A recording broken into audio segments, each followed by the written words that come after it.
Hello, everybody. Welcome to the Paws podcast. My name is Spooner Sloth, and this is my friend HB Fox. And today Howdy. we are going to be discussing a bit of a not so much a no, that's the right word. It's a bit of a controversial topic. There, It can be, it can definitely. be. Whenever this comes up, whenever you see it on your Twitter feed, it's usually a lot of really angry words. We are going to be discussing the misconceptions about working for exposure, as specifically as a content creator. Now, content creation, in this definition, it could be as art, could be as influencer stuff. So as a broadcaster or a YouTuber, things of that nature. Yeah, just anything that really comes to mind when you think of online content generation. Right. Now, there's certainly a whole offline side of this as well, but we're almost strictly online producers ourselves, so that's kind of the area that we're going to try and cover here. Right. Now, before we jump into it, Fox, how's your week been?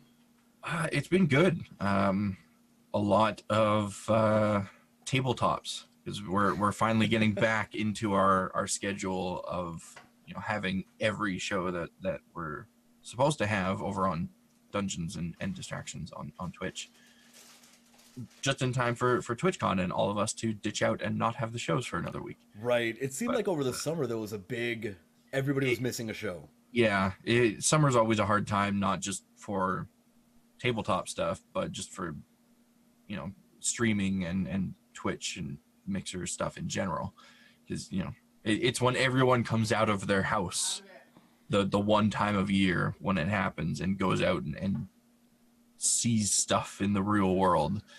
I'm not one of those people, but I heard that's what people do. I was one of those people. You gotta get out, even if it's just for a little bit in the summer, so you can look at the sky, you can yell at a cloud, and you can have a deeper appreciation for the superior seasons of fall and winter.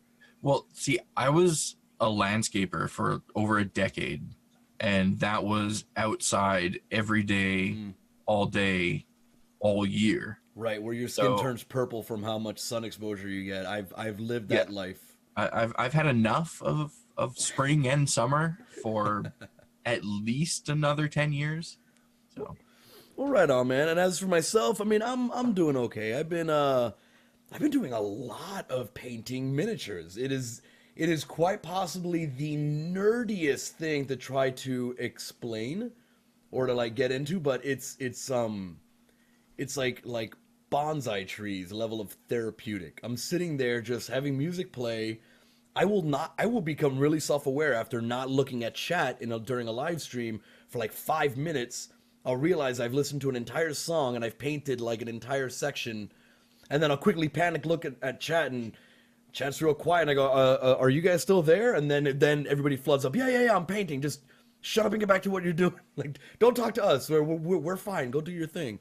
yeah, I've had the chance to catch a couple of your painting streams, and it's as relaxing as a viewer as it is for you yourself. That's good It's to hear. something nice and calm and involved that you can have on either while you're doing something yourself or just sit there and watch. And it's really nice to just sit there and watch. I found myself a number of times uh, disregarding the work that I was supposed to be doing and just watching you paint. Aw, thank you, dude. That's exactly what I've heard. You know what surprised me? First off, thank you again. I love to hear that. It's finally some fucking feedback. But I've people have been messaging me like, "Hey man, I just got back into Warhammer now from watching you do this." I'm like, "I haven't.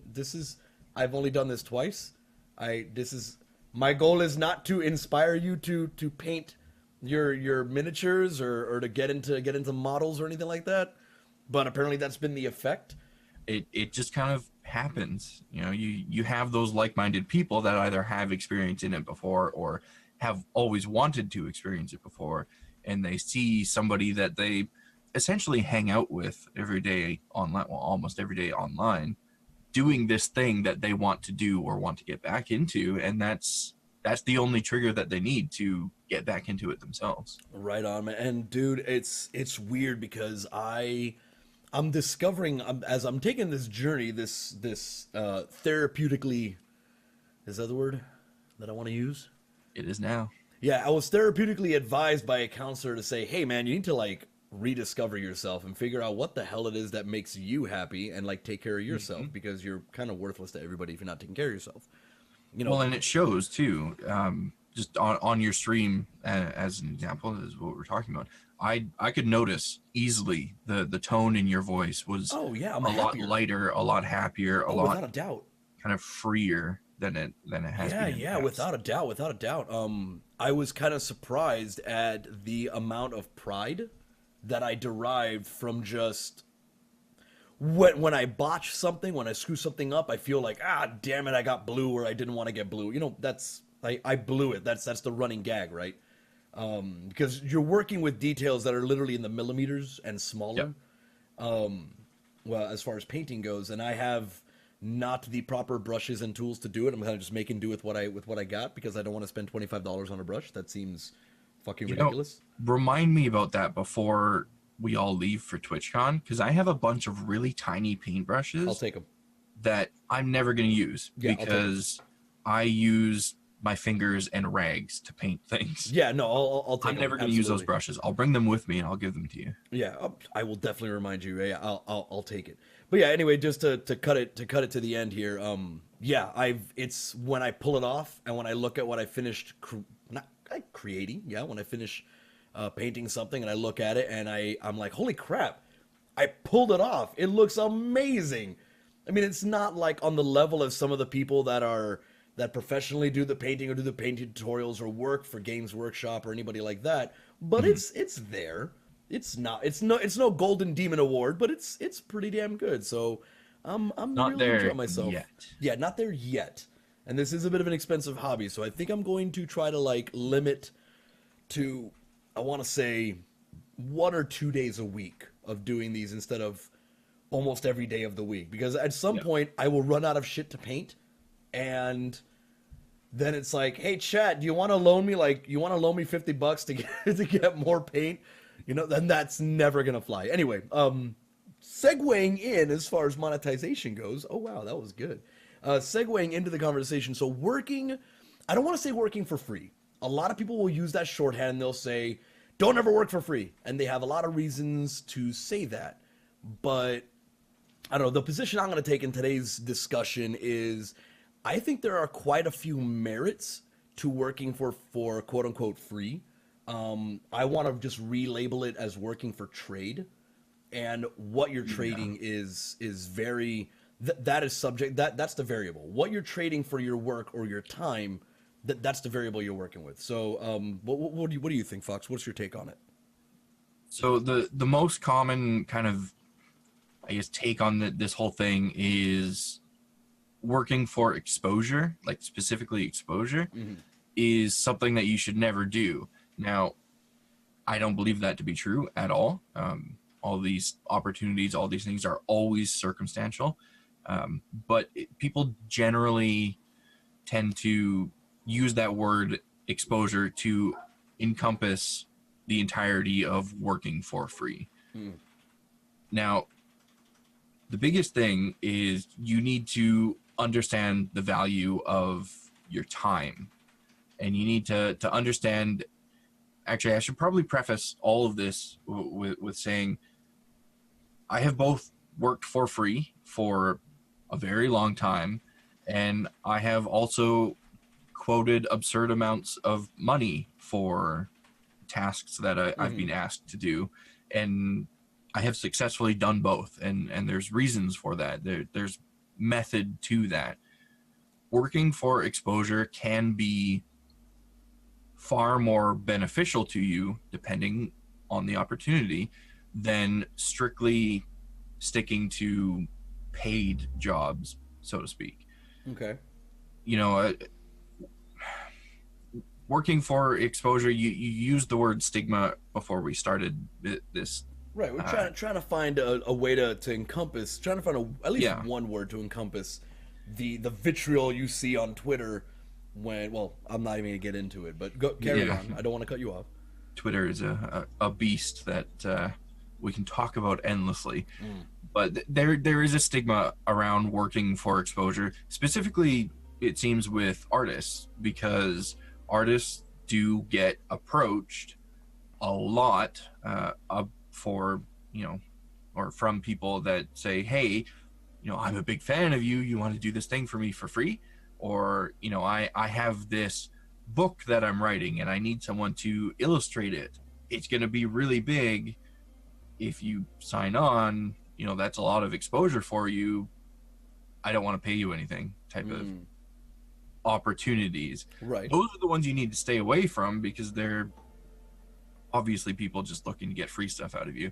Right. But there are opportunities out there. There are exposure opportunities. There are free opportunities for audio listeners. I'm finger. Yeah, he's doing the finger quotes. That are hugely beneficial to people that are willing to jump on those opportunities and to build on those opportunities. I worked in the Twitch space, not for Twitch, but in the Twitch space for, I think, 2 years for free, completely free. Not a dime into my pocket. As a mod, as a community manager, as something of that nature, right? I mean, yeah, it started as a mod, went to a head mod, went to community manager, went to broadcast man. I was a free broadcast manager, right, before I was a paid broadcast manager. Now I understand the space is a little different because these are positions that either haven't existed for very long or didn't exist at all before now. But I got to where I am. I got to the point where I can make a living through opportunities that rewarded me in ways that weren't necessarily monetary rewards. Right. You know, I used those free exposure opportunities to build the foundation that then became my literal career. Well, not to mention, I mean, I can only imagine that if you provided you defined your value, which is really, really important. It's something a lot of people kind of lack. I know I lacked it for a long time. I'm still kind of developing that interpersonal skill of how to do what my wife educated me. It's basically just doing a what is it? A cost market analysis. I think that's the word I want to use. Cost-based analysis. Thank you. She's on the other side of the room. You're essentially, you have to define your value. So let's say in your experience, right? In your example, you were a mod. Almost everybody on Twitch or on YouTube or anything of that nature, right, who does moderation, they don't get paid to do it. It's very few and far between. I think maybe Ko is one of the few people that I know of that's high profile that pays a salary. Yeah. There are a number of broadcasters out there like Ko. He pays, I think, some of his mods. I think they have a specific. Yeah, they have a tier system. John Sandman, he doesn't pay them a salary, but he does, I think, every month have a day where all revenue from the stream goes to the mods. Yeah, in some way, there's. But it's a very, very small number. Right. There's some form of compensation, but that is absolutely the exception and not the rule. Most times, if you're a moderator, you're going to do it for free. You become a really, really, really good moderator. You become kind of like the head honcho moderator. At which point, then you become a more of a trusted advisor. So you become the channel manager, right? And then you become the broadcast manager, and then you become the community manager, or whatever it is. However, those branch to branch changes happen, you've defined your value. You've learned the ins and outs of the entire thing. You've learned what goes into it, how much work is actually done, how much of your time is being taken doing the work, so you can then actually put a price tag on your time. A lot of times I see broadcasters and I see artists and whatnot say, well, I'll do this piece for $100. It'll take me 2 hours to do. Okay, so man, I'm supposed to pay you fucking $50 an hour? That's wild, man. $50 an hour. I want that job, right? And then there's like broadcasters that go, okay, well, I average X amount of viewers per minute. So how much per minute at this percentage of viewers as at 200 viewers? How much per minute if I'm at 200 viewers are you willing to pay? And they kind of work the equation in that way. But you don't know these things until you actually engage in it, right? Yeah. You don't know your own value a lot of the time. I mean, it's very subjective. You can take a stab in the dark. You can say, well, my time is worth this much. I want to get paid, the equivalent of $15 an hour. Well, all right, you got to work the math. How are you going to do that? But what I'm seeing a lot of, I mean, look, before I even go further into that, touching on what you said, when you were quote unquote for free in the past, you mean something traditional like an internship or an apprenticeship or things like that, where you're not working for free, but the trade-off is education, experience, potentially even networking or reputation with people who are established. Yeah, so I guess there is a need for some clarification there. Sure. It's not, or you shouldn't go into it just, do the job, then get out, move on. There has to be some sort of exchange there. There has to be some sort of compensation there, but it doesn't necessarily have to be monetary compensation. Right. Now, we all like money. It's how we survive. But if forcing an opportunity into a paid opportunity ends up taking away from the future opportunities, then you're doing yourself an injustice there. You are hurting your future in that field or with that specific company, person, whatever it happens to be. It's you're building the bridge, but you're burning it as quickly as you're building it sometimes in those situations. True. So you have to understand the opportunity that's in front of you, understand what sort of compensation is on the line, and oftentimes actually have a conversation with the other party if the terms are not to your liking, and say, okay, how can we take this situation and turn it into something that's valuable for both of us? Right. I understand, you don't have the budget to necessarily say, pay me for this, but how can we work it out so we both get something of equal value out of this transaction? Right. And it doesn't even I mean, very rarely will anybody do something truly altruistic where they do it for just, I'm doing this for nothing. I'm doing it out of the kindness of my own heart because I'm just a super kind guy, and it's pure altruism. I want no pay. I want no recognition. I'm not getting experience out of it. I'm not getting an education out of it. This is just me doing a favor for free. Like, you never have to pay this favor back. That is extremely rare. And like you said, the building the bridge thing, so everybody, that's just to set the baseline. Everybody does something for something, right? Yes. There's always got to be some kind of tit for tat. Yeah. The bridge burning aspect of what you said, it doesn't, like, there won't even really be signs. A lot of times, people will look at you, employers or sponsors or clients or anybody ordering art, anything, and if you're like McDonald's, you're in and out, like, this is my cost, okay, fine, that's your cost, I pay the cost, and that's it. Transaction completed, relationship ended. Versus developing a business transaction versus developing a business relationship. Perfect example, my tattoo artist. The guy that finished off my back, I told him, hey man, I told him my sob story, which is a true story. This tattoo shop in Seattle, the guy was literally nickel and diming me like crazy and not providing the kind of work or the kind of accountability that I wanted. And me being ignorant, that was my bad for continuing to feed money into this venue. So I went over to the new guy that's closer to where I live, and he's like, damn, man, that sucks. All right, cool. So look, I'll charge you this much, which is my standard rate for the first, couple of hours, and then afterwards we'll work, because I know you want more work done, so I'll work with you. And that's a good business move. That's a relationship. He's like, if I cut this guy a deal, I'm guaranteed to get work from this person. And yeah, exactly. I've come up on my part, and he's met his part. So it's one of those, as long as everybody does what they say they were going to do, it's just an overall better relationship. There's more security involved, and it's just, I have nothing but nice things to say about it.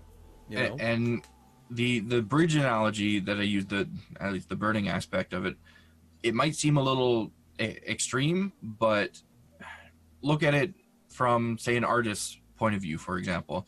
They build that bridge with someone that approaches them and wants free artwork. They're like, okay, I'm going to do free artwork for this person for whatever reason. Bridge built. But as they're doing that, they're kind of setting this precedent for the future of the relationship with that person, where why is this person ever going to pay you for artwork when you've already given them free artwork?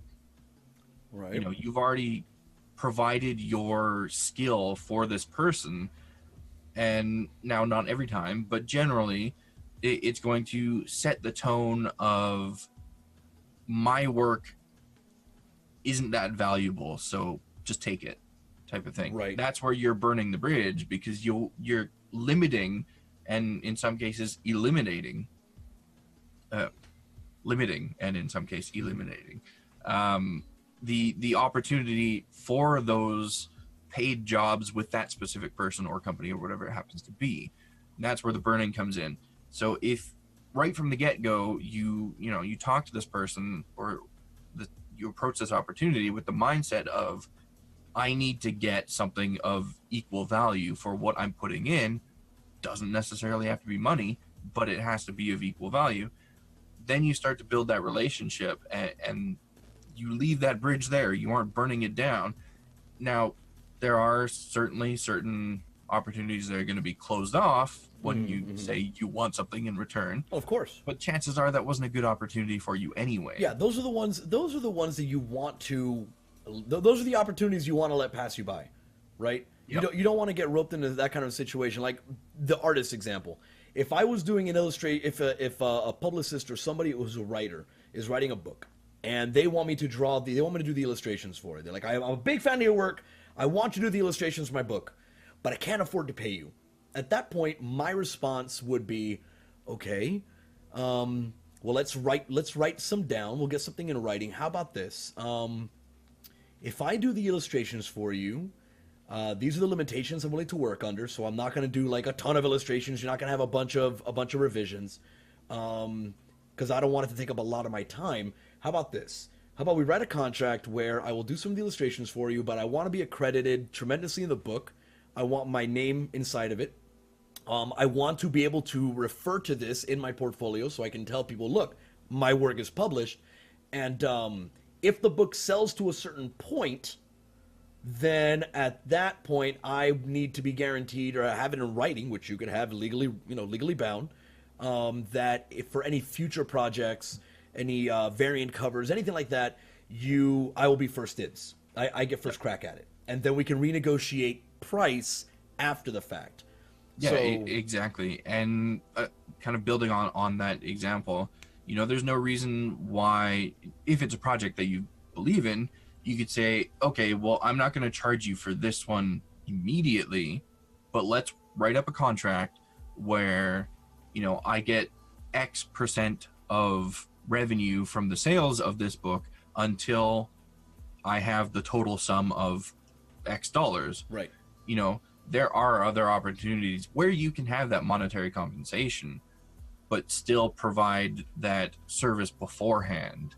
And as you mentioned, perfect kind of addition to that is getting first dibs on the next iteration type of thing. So you're then not just taking that opportunity in the moment, but you're also creating those future opportunities. Exactly. And it's even in the Twitch space.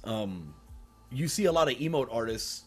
A lot of broadcasters usually only have one emote artist, and that's just because it's the style. When people are frightened by change, so if you have for 5 years, this is your logo and this is how things look and these are your emotes and this is the look of it, and then suddenly you change it, people freak the fuck out.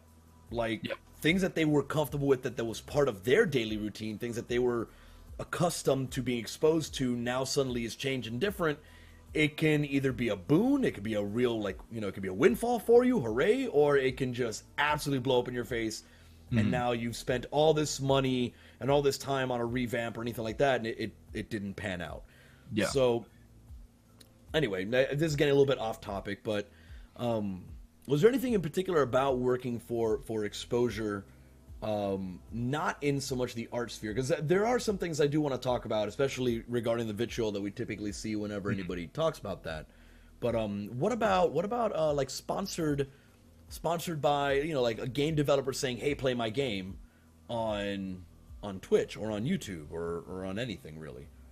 So when it comes to that, there are, well, as we said kind of at the start, it's very circumstantial. Hmm. If Ubisoft, I always use Ubisoft as an example. If That's a they great approach example. you and they say, hey, we want you to play Assassin's Creed Odyssey on your broadcast for 4 days in a row with a minimum of 3 hours a day, that's a big company and that's a big ask. You better be charging them some money.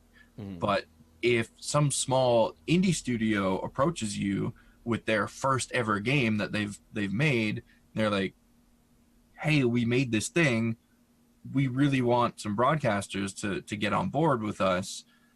Obviously, we don't have a huge budget. Our advertising budget is quite small. We're an indie studio, never done this before. Can we work something out? If it's a game that you're interested in playing, absolutely try and work something out. There are other opportunities. And indie studios, they typically pump out more than just one game. So if you create that relationship with them right up the bat, you work with them, you're opening doors in the future. Right. Now there have been companies where I like straight up, I personally have quoted companies more than $800 an hour for creating content for them. And on the other hand, I have also quoted certain companies under $100 an hour for creating content for them. So it's very circumstantial with the opportunities that are in front of you and the opportunities that you are creating for yourself. Hmm. But don't just immediately brush an opportunity away because the dollar figure that you want isn't attached to it. Right. You know? Not to, I mean, like, the one thing I'll say, you never know what's going to be the next, like, Dead Cells. Hmm. You never, if, like, an indie game comes up, indie developer, or you can reach out to an indie developer and say, hey, man, I want to stream your game. Yeah. But I would like to have a free copy of the game, and I would like one free copy to give away, Yeah. right? That essentially you're not working for free, but you're not getting paid to do that. You're Yeah. you're you're agreeing to do a thing for a different kind of compensation, and who knows, that may be a bust for you. Maybe nobody tunes in. Maybe the game doesn't end up being what you want it to be. It doesn't blow up, or it could be like Dead Cells, or it could be like Minecraft. It could be like any other, small time indie developer game that blows up and becomes this like phenomenally wonderful experience that has people talking all the time. Now, there's one thing that's interesting to me that we haven't touched on yet. A lot of the times you see people who are either partner broadcasters or well known or well established artists and things like that. They're the ones usually chiming in and having these conversations, either publicly or otherwise. Why would it be beneficial for a smaller artist who's not very well known, or a smaller broadcaster who maybe doesn't pull in, large amounts of viewership, concurrency, and things of that nature, to work essentially for free, to work for trade, to work for exposure, to do a stream or to do a piece of art or to do emotes or whatever for less than what is like quote unquote the established, like fee or whatever it is. So in the case of a smaller studio or artist or whatever working kind of essentially for free with someone that's much bigger than them, someone that has a huge audience, that exposure there is very beneficial for them because it gets their name out Right. to all these people that wouldn't have otherwise necessarily found them or known about them. When it comes to small, I'm just going to use the word entity. When it comes to small entities working with other small entities, Right. then you don't necessarily have that benefit of mega exposure. You don't have all these potential sales on the other half of that equation or whatever it happens to be. So then you might want to start looking at how else can I benefit from this scenario, and maybe those kinds of opportunities aren't necessarily for either side of that equation. Mm. it's really, it's tough to say without having a specific scenario in front of you, because so much of this industry and so many of these opportunities are circumstantial, which is like my word of the year. No, it's true. This is it's a very subjective topic, right? It is, because, you know, so many of these opportunities are so wildly different from each other. You don't really have this base standard of, okay, this industry has these types of partnerships only, so we can look at all of them the same. Right. You know, you have people being sponsored by EA, you have people being sponsored by freaking Hot Pockets. Like, Yeah. they're so different from each other that you cannot even remotely approach those opportunities with the same type of mindset. So it's all about understanding your worth and the future worth that you can get out of those opportunities. Right. And I see now, switching gears a bit. I find it weird because there's a lot of, I don't want to say this, like, there's a lot of bandwagoning and a bit of dogpiling, especially on social media. From everybody wants to chime in. They want it. It's the saying. It's like, I can't eat exposure, right? Like, oh, you're gonna pay me an exposure, well, I can't pay my bills with exposure. Or, you know, people doing like the clap emote after every word, you know, saying shit like, you know, don't work for free, you make it harder for all of us. And I'm like, no, that, I mean, with all due respect, not really. Not really. The person doing art for $5 versus that person is not driving down your business because they're doing it for $5 and you're doing it for $30. That's not how that works. Yeah, I'm going to take your exact response to that, and I'm going to drop the "with all due respect." I'm just going to go with "not really." The people, like, straight up, the people that don't understand this are the ones that are harming their own industries. Right. The people that say, do not, under any circumstances, work for free ever. You know, you're not getting your own worth out of this. What are you doing? You're hurting all of us. That is not true, not even remotely. The people that are fucking saying bullshit. that are the ones that are hurting the industry that they're in, because they are saying to new and upcoming people that they should limit their opportunities, that they should turn away people that can help build them up. Right. It's incredibly short-sighted and incredibly harmful. Right. It's always proves to me. I'm glad you said that, because it always shows me, like, there's a disconnect at some point. Maybe it's just because the face of our industry of content creation, of people doing influencing, whatever you want to call it, right?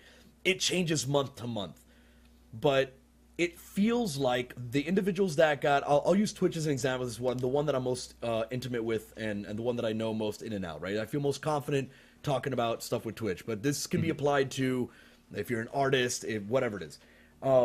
First and foremost, it's supply and demand, right?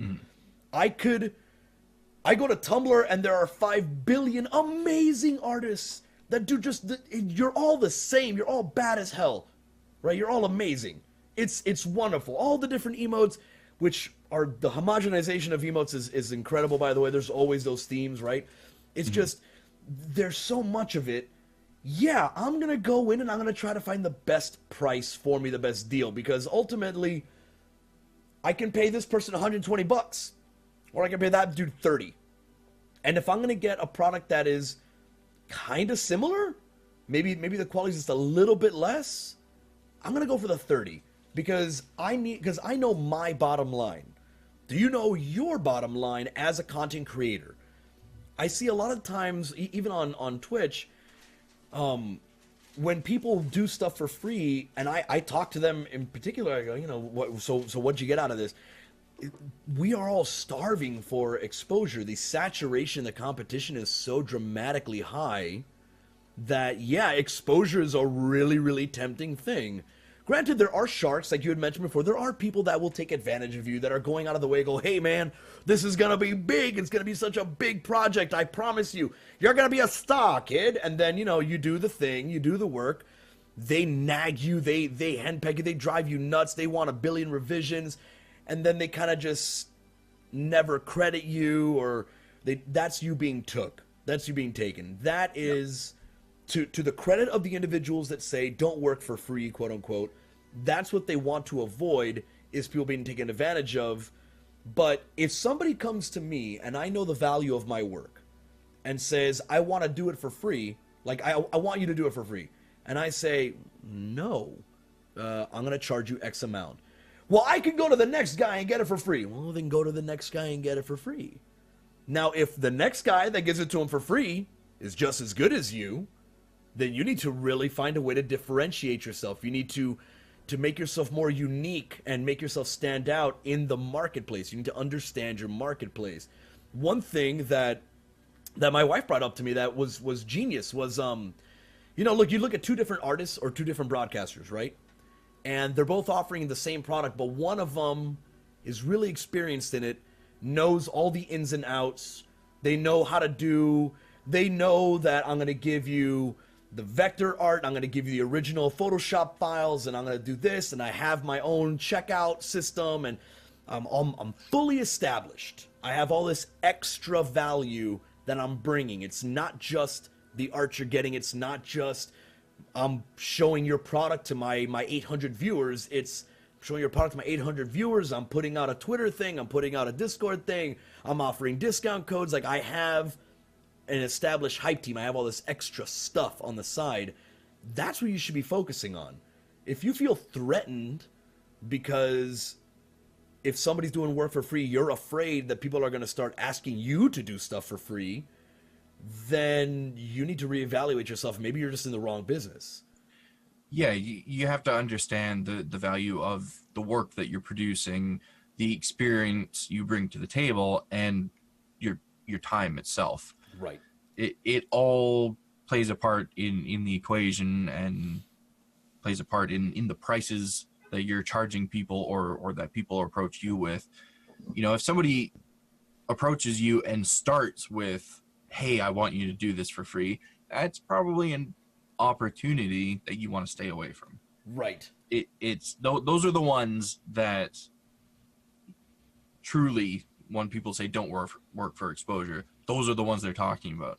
But if somebody approaches you and says, hey, I have this thing that I want done, but I have a limited budget, I don't know if I can pay your prices. Is there something we can work out here that is valuable to you and still gets me the thing? Those are the ones that you do want to pursue if it's beneficial to you, and work with and develop the relations with, because they will be the ones that pay off down the road. Making those efforts to work with people is going to get your name and your work out there in the world. It's going to say to people, this is a really kind person that's willing to work within the constraints that you bring to the offer, type of thing. And that's hugely beneficial. Now, one of the things that I see a lot from the people that say that generalize, don't work for exposure, don't work for free, is they often work with other artists or other people in their field, broadcasters, whatever it happens to be, and they do collaborations with them. Right. Now, what do you think a collaboration is? Right. You're working with this other person for free. You're working with this other person for exposure. That is exactly what a collaboration is. You do that, and then you go out and say, don't ever work for free, don't ever work for exposure. Yeah, it's you're really being a hypocritical. hypocrite there. Yeah, it's very hypocritical. Now, I'm not saying a collaboration is strictly working for free or working strictly for exposure. There is a lot of value in it. That's why so many creators do it. It is very valuable. But you can't do that and then turn around and say to the people that are trying to be you that, don't do this thing, you're contradicting yourself, and you're harming their perception of the industry that they're trying to be in. Right. You should be a role model for these people, because they do look up to you, whether you want to be that type of person or not. Putting yourself out in the public like that, you are that person. Yeah, So it more and more, and I'm hoping that this stays on topic for me in particular. More and more, I'm noticing that there's very little agency you have as a content creator, whether you're doing art, whether you're doing influencer stuff because you're streaming, whatever it is, your agency is almost non-existent. It is not so much what you do, to be totally honest, but who you know. And it's such an old world, traditional marketplace kind of way to think, even an old world statement, right? Oh, it's not what you know, it's who you know. I imagine myself wearing like suspenders and look like Jameson and whatnot. But really, that's what it is. Look, every single time that I see a tweet about somebody getting partnered on Twitch, right? I don't see that happening unless it's been retweeted or liked or commented on by somebody who is already a partner, who already has like a massive following and community. And if I go, and I've gone down that rabbit hole, it's usually because there was some sort of vouching, assistance, collaboration. There was some kind of relationship that was formed that made that happen. There was something that catalyzed it. Same thing for art. When I'm like, hey man, I'm looking for an artist, somebody will point me towards somebody else who does art, right? There really isn't an established marketplace for it. So the odds of if I suddenly start doing emote art and I set up a Tumblr, I set up a portfolio, I have like the whole kit and caboodle. I get my own little marketplace, or I go on Fiverr, do the same thing. The odds of somebody scrolling through a giant list, a giant smattering of different images, and finding me and saying, "I'm gonna pick that one," the odds are very, very low. At some point, it becomes like looking at colors that you're painting your house. Everything looks the fucking same. You can only you get kind of like colorblind a bit after a while. So yeah, and that kind of ties into networking in a way, which is something I think we talked about on a different episode. right, But I mean, how do you think people got to those positions where others are recommending them, where others are involved in their circle? right, They got there by seizing the opportunities that weren't necessarily monetary opportunities, by networking, you know, by putting themselves in a position where they can take advantage of the scenario around them, by creating their own world in a way. And you yeah, can't do that by strictly taking money only opportunities. right, Now, we're not saying that the only way for you to start in your selected career is to take these for exposure opportunities. We're not saying correct, that at all. Go down that road, it's probably going to be a very dangerous road for you.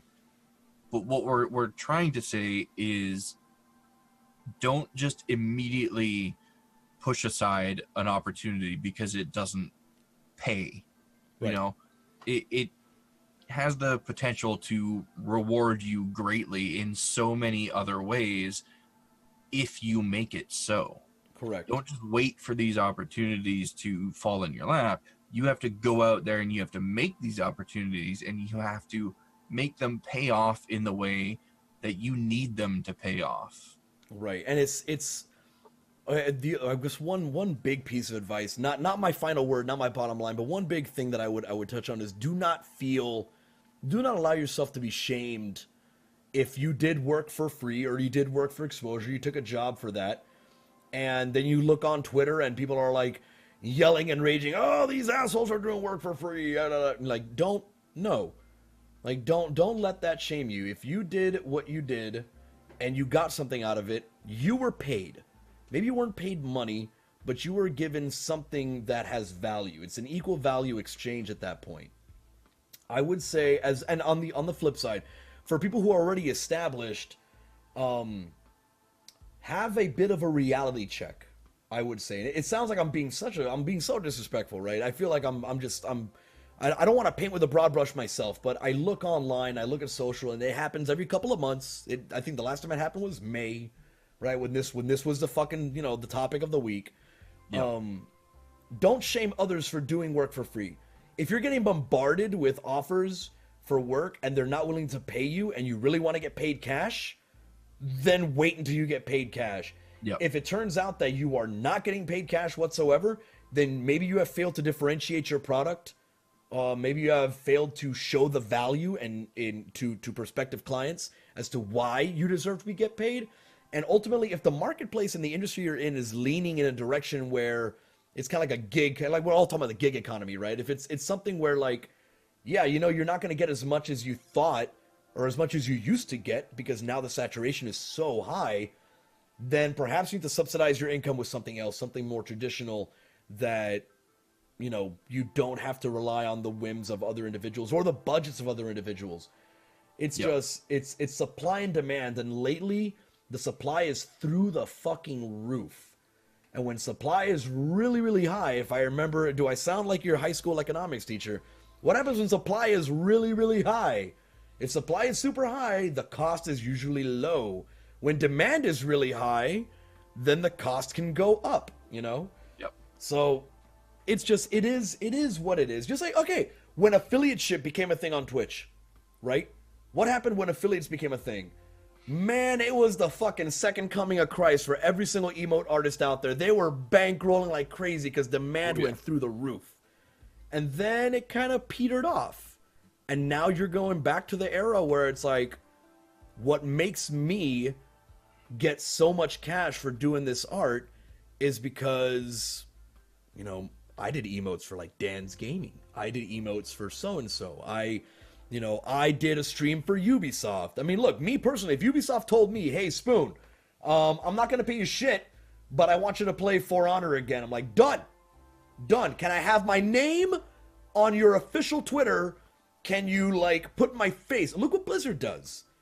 Perfect example. Look at what Blizzard does with if you open up your Blizzard launcher, if you play Blizzard games on PC, typically on the Heroes of the Storm thing, that you'll see right now at this moment, Kid Kerrigan on Twitch TV is currently being showcased. And if you're going to BlizzCon this year, which I am at the beginning of November, there's a gentleman named Carbot. Carbot does animations, little goofy ass animations, did them for free, right? Started by doing them for free. Eventually started up a Patreon. Patreon became successful. He took a chance. Everybody loved his little Blizzard StarCraft based animations, right? He did not get paid to do these things. Eventually started getting paid. Patreon, in my opinion, is more like a charitable thing. So he started getting like busking on the street. That's what I consider to be tip jar, that sort of thing. To get to the point, he's going to have a panel at BlizzCon. He has been hired by Blizzard on a contractual, he got hired on and said, hey, we're gonna pimp your name out. I want you to do a bunch of content for our games. And we're gonna give you a panel at TwitchCon, and we're gonna give you all this. It's skyrocketed this guy into a career in animation.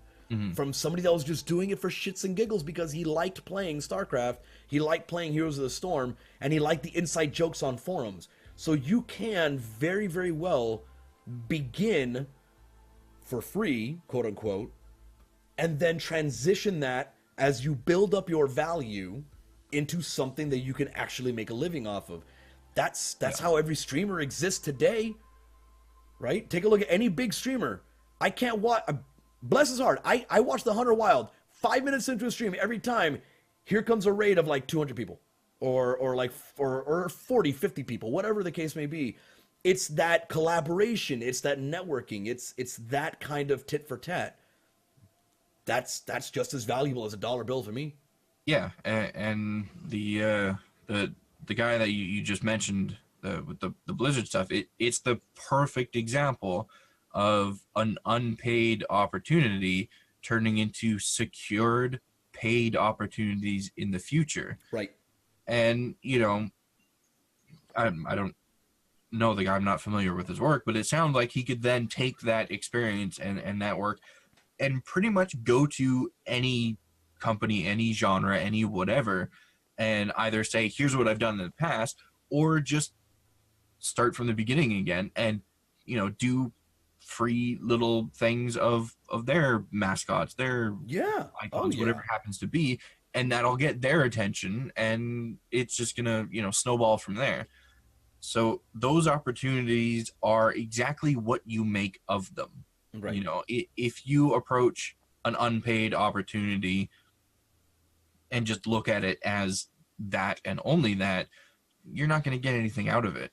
But if you approach it with not even necessarily the mindset of it becoming a paid opportunity in the future, but with the potential of it opening doors in the future, then it's going to be so much more than just an unpaid whatever, and Right. it's going to create those opportunities in the future. And that's what all of this is about, is creating those opportunities for you from unpaid positions, unpaid jobs, whatever it happens to be. And that can be on any level in any industry. It's not strictly for people that are new to it. It's not strictly for people that have big experience portfolios to show. Anybody can take those opportunities and make them into something great Yeah. at any level. And those of us, those of you out there that are saying don't ever take a job for free, don't ever work for exposure, take a minute to stop and examine how you got to where you are. That's a very good thing to say. I guarantee at least like 90% of the people in this industry that say those words got to where they were or got to where they are because they took unpaid opportunities and leveraged them to get into paid opportunities. Yeah, no, Don't without a doubt. shut down somebody else that's doing exactly what you did. Take what you did, take the experience that you got, what you learned, and give it to those people, Right. so that they can then do better than what you did. You shouldn't try and hold them back. You should try and lift them up, because they are in turn going to lift you up. Right. And regardless if your intent was to hold back, that's the effect. Right? That's effectively what you're doing. It's interesting to me that if I look in the content creation space today versus the content creation space when I began in 2016, it's only been 2 years. It has not been a decade. It has not been half a decade. It's been 2 years, which feels like nothing, right? Back then, and I say back then almost facetiously, you didn't have to do anything special. All you had to do was stream. All you had to do was be able to know how to crop and draw a picture and make sure that the pixel size was proper, and you would succeed, and you could collaborate and succeed. That's not how it works now, not even fucking close. Nowadays, if you want to get to a certain level of success, you are thirsty as hell for collaborative work. You're thirsty as hell for somebody to vouch for you, for working for exposure. It's why it's become a thing now. So as an established individual in either the art space, the broadcaster space, the music space, whatever it is, understand that you do have clout now. You do have some level of security, some level of confidence in what you're doing, in the ground that you're standing on. But people are going to find a way to hustle regardless. So you're either going to, like Fox said, you're going to pay it forward, you're going to keep up, you're going to build them up so they innovate, and you piggyback off that innovation and remix it and do something better, and then you guys just keep leapfrogging off each other. Or you're going to try to keep the status quo, and it's eventually just going to stagnate, right? You are beholden then to your network, right? You're not beholden to yourself. It kind of goes, the collaborative side of it, it goes back to something that I always say over and over anytime I have the opportunity to say it. It's take what I do and do it better. Right. And if there's a way that I can help you do that, I am all about it. Because granting you the opportunities that I had to fight for is in turn going to help me, you know, supporting this industry and supporting the people that are new to it, that are trying to get into it. There's not going to be any overtly negative, you know, impact to you personally from that. It's going to create a better workplace, work pool for you, depending on the industry that you're in. It'll enrich the market. Yeah, exactly. And I guess since we're kind of approaching time here, final thoughts that I have to say on the matter are: understand your own value, the value of your work, the value of your time, and understand the value of the opportunities in front of you and the value of creating opportunities for your future and the future of your industry. Perfect. It's all a huge collaboration with each other, with other industries. You know, we're all working together to make this an enriched society in a way. No, that's perfectly said. My final word, if I have the right to give advice, do not be afraid to work for free. Do not be afraid to. Real life example is the best way that I can give advice, because I'm really bad at those little like poster, you know, with the bald eagle flying in the sky and there's a caption in there. I'm bad at those. We don't have those up here. Yeah, I'm really bad at doing like the hang in there baby with the cat kind of thing. At HB Fox's advice, earlier on this year, much earlier on this year, I don't think it was January, I reached out. I just blanket reached out. I reached out to a bunch of different game developers on games that I was interested in. And I said, I would like to stream your game. I would like a copy of it. And if possible, I would like some free copies to give away, please. And I got said no to a whole bunch of times. Because ultimately, I need them more than they need me. That's another key point. Understand who needs who more. Right? And then work with respect to that power dynamic. However, a couple of them said yes. And they were like, okay, here you go. Here's a press copy of the game. Here's your so-and-so. Do it. I didn't get paid a dime for streaming Battletech for free. I streamed Battletech. I got a free copy of it. I made sure that I denoted that specifically. And I played the game for about a month and a half. And I'm going to play the shit out of the expansion coming out because I enjoy it. And as a result of that, doing that, and I get emails now. I'm on that list. Anything Paradox puts out, I'm getting an email saying, hey, are you interested in this? Fuck yeah, I'm interested in that. When's the beta? Where's my copy? Let's do this thing, right? Because like I said earlier, you never know what's gonna blow up. You never know you take almost every opportunity you can get, because you never know which is gonna be the one. Well, what's gonna be the one that's gonna boost you? It's gonna launch you into the fucking stratosphere. And if people are bashing you for doing it for free, they need to understand that you're in two totally different leagues. Don't feel shame. Work for free. Learn. It's not free. You're getting an education. You're getting an experience, and you're making connections with PR people. And if they leave that company and go somewhere else, you still have that email. You still have that rapport. That's all I really got to say about that. Okay, well, I think that's going to wrap up episode number... Are we at 5, 6? Something. Episode number something. No! Hold on, I got this. My computer's real slow. Give me a second. This is episode 6. Yeah, 6. That's what I said. Because number 5 was security. That's right. Yeah. This is going to wrap up episode 6 of the Press Paws podcast. We're so professional. Holy shit. Pick us up.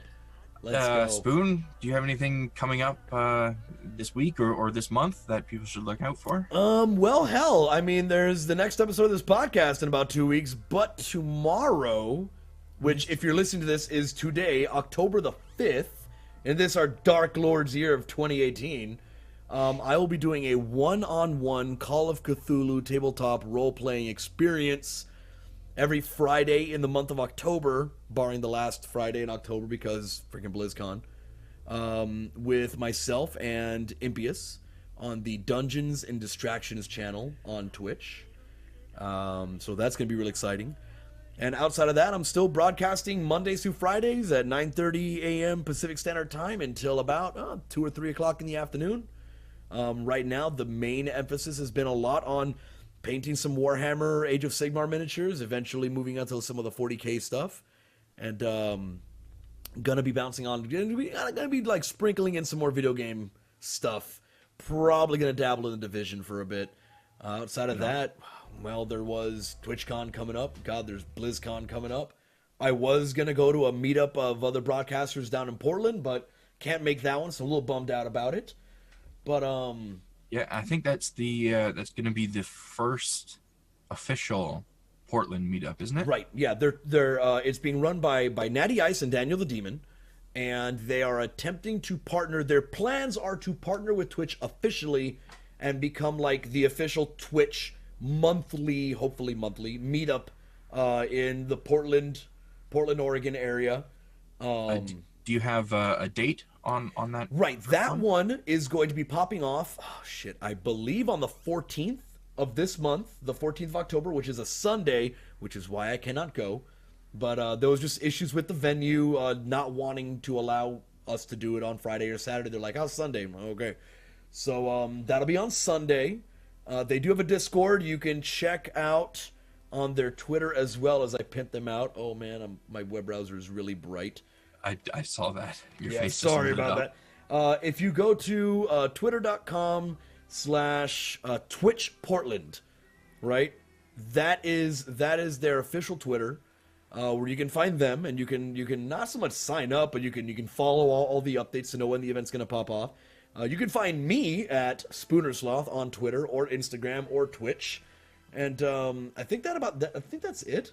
That's it for me as far as things that are coming up. I think next episode, what are we talking? We don't know what we're going to talk about next episode. We don't know what we're going to talk about next episode. That's right. We usually don't kind of discuss topics until the week after the previous episode has come out. Sometimes literally the day before or day of we're recording. Yeah, we've done that once. But as always, you can reach out to us on Twitter using the hashtag #PressPausPodcast. If you want to join our discussion or yell at us for something stupid we've said, which is highly likely, or if you have topics that you want to suggest we cover, reach out to us on there. We check every post that goes under that hashtag, or at least we should be. No, we do. I do. Okay. Me. I'm good. I have nothing going on, and I'm bored. I need friends, so I check it all the time.